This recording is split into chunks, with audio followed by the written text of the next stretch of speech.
اعوذ باللہ من الشیطان الرجیم، بسم اللہ الرحمن الرحیم۔ سورۃ بقرہ آیت 211۔ سل، آپ بنی اسرائیل سے پوچھیں، کم آتیناہم من آیات بینہ، ہم نے انہیں کتنی ہی کھلی نشانیاں دیں، وہ نشانیاں جو حق پر دلیل ہیں، رسولوں کی صداقت پر گواہ ہیں۔ ہم نے انہیں کتنی ہی آیات دیں اور انہوں نے پہچان لیا، انہیں یقین آ گیا، مگر انہوں نے نعمت کی ناشکری کی۔ وَمَن یُبَدِّلْ نِعْمَتَ اللَّہِ، اور جو کوئی اللہ کی نعمت کو بدلے۔ انہوں نے کفران نعمت سے نعمت کو بدل ڈالا، انہوں نے اللہ تعالیٰ کی نعمت اسلام کے سامنے سر جھکانے سے انکار کر دیا۔ بنی اسرائیل نے اللہ تعالیٰ کی ہدایت کے سامنے سر نہ جھکایا، نہ دلال نے انہیں مطمئن کیا، نہ ہی معجزات نے، اور نہ انہوں نے اللہ کی رہنمائی سے فائدہ اٹھایا۔ انہوں نے ایمان کے بدلے کفر کا راستہ اختیار کیا تو اللہ تعالیٰ کے عذاب کے مستحق بن گئے۔ فَإِنَّ اللَّهَ شَدِيدُ الْعِقَابِ، تو یقیناً اللہ تعالیٰ بہت سخت سزا والا ہے۔ یہاں اس سزا سے مراد آخرت سے پہلے دنیا کی سزا ہے، چاہے یہ بے چینی اور بے اطمینانی کی صورت ہو یا کسی اور نوعیت کے عذاب کی صورت ہو۔ سورۃ بقرہ آیت 212۔ زُیِّنَ، خوشنما بنا دیا، لِلَّذِینَ کَفَرُوا، ان لوگوں کے لیے جنہوں نے اللہ کا، اس کے رسولوں کا کفر کیا اور اس کے احکامات کے مطابق زندگی بسر نہیں کی، الحیات الدنیا، ان کے سامنے دنیا کی زندگی خوشنما بنا دی اور اس دنیا میں مگن ہیں۔ ان کی خواہشات، ارادے اور اعمال دنیا کے لیے ہو جاتے ہیں۔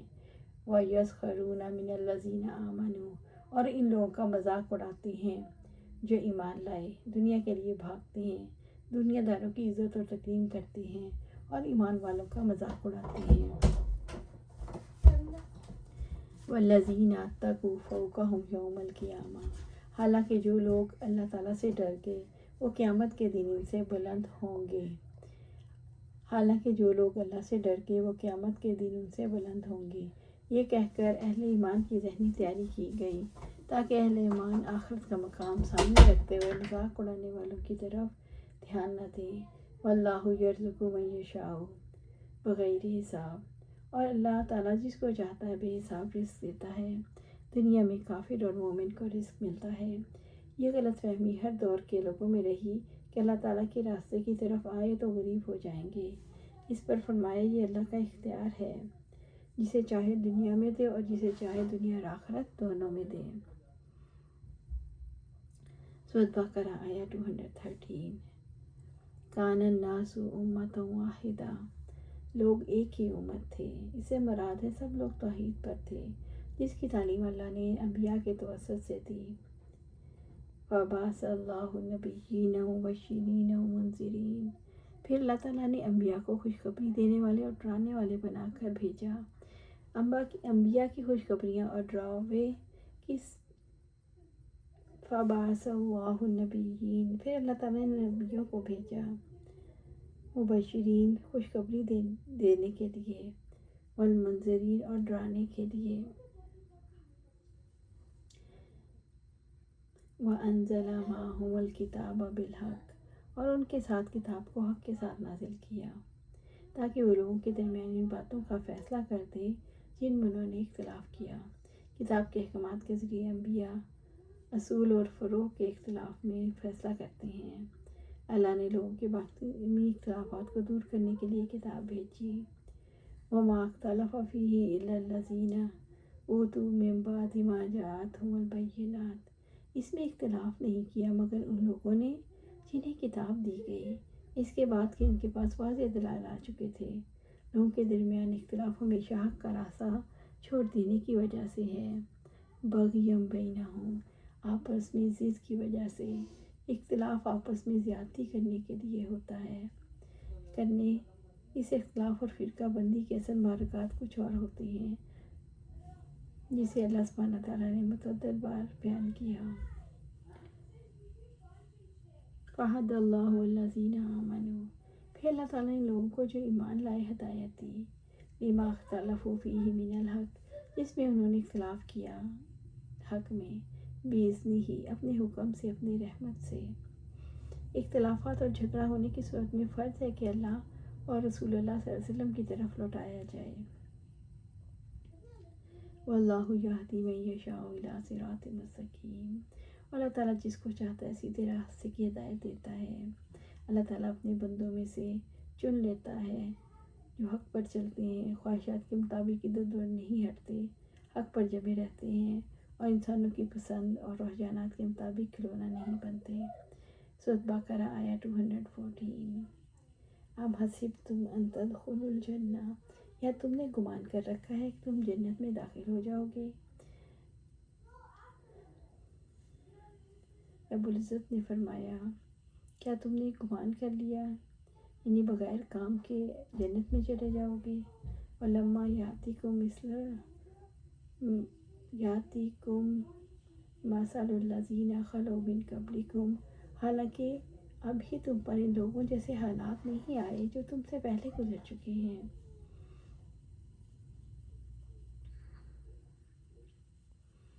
جن حالات سے گھبرا کر انسان ان میں جینا نہیں چاہتا، وہی حالات جنت کی طرف لے جاتے ہیں۔ زندگی کے نقشے کو بدلنے والے حالات، مشکلات اور مصائب، آزمائشیں اور امتحانات اللہ کے لیے یکسو اور خالص کرنے والے حالات ہیں۔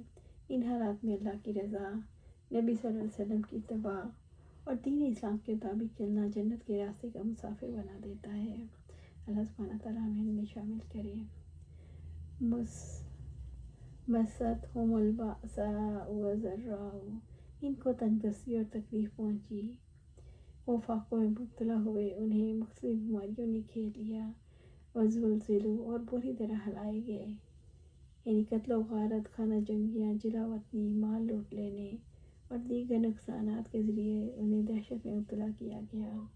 متی نصر اللہ حتی یقول الرسول والذین آمنوا معہ متی نصر اللہ، یہاں تک کہ رسول بھی اور لوگ بھی جو ان کے ساتھ ایمان لائے کہہ اٹھے، اللہ کی مدد کب آئے گی؟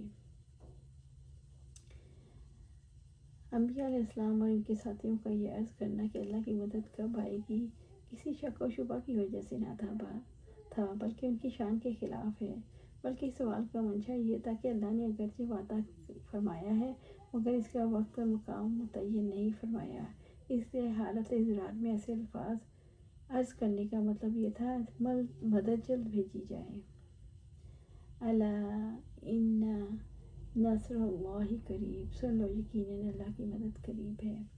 جو شخص حق پر قائم رہتا ہے تب امتحان ان کے لیے نصرت کی خوشخبری لے کر آتے ہیں اور دل کی بیماریاں دور ہو جاتی ہیں۔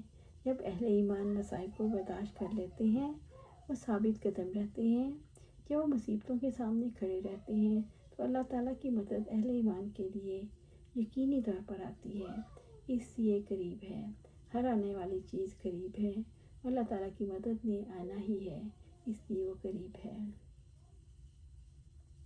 سورۃ بقرہ آیہ 215۔ یسألونک ماذا ینفقون، وہ آپ سے پوچھتے ہیں وہ کیا خرچ کریں۔ نبی صلی اللہ علیہ وسلم سے سوال کیا ہم کیا خرچ کریں، اس پر یہ آیت نازل ہوئی جس میں خرچ کرنے کی جگہیں بتائیں گی۔ یہ آیت نفلی خیرات کے بارے میں نازل ہوئی۔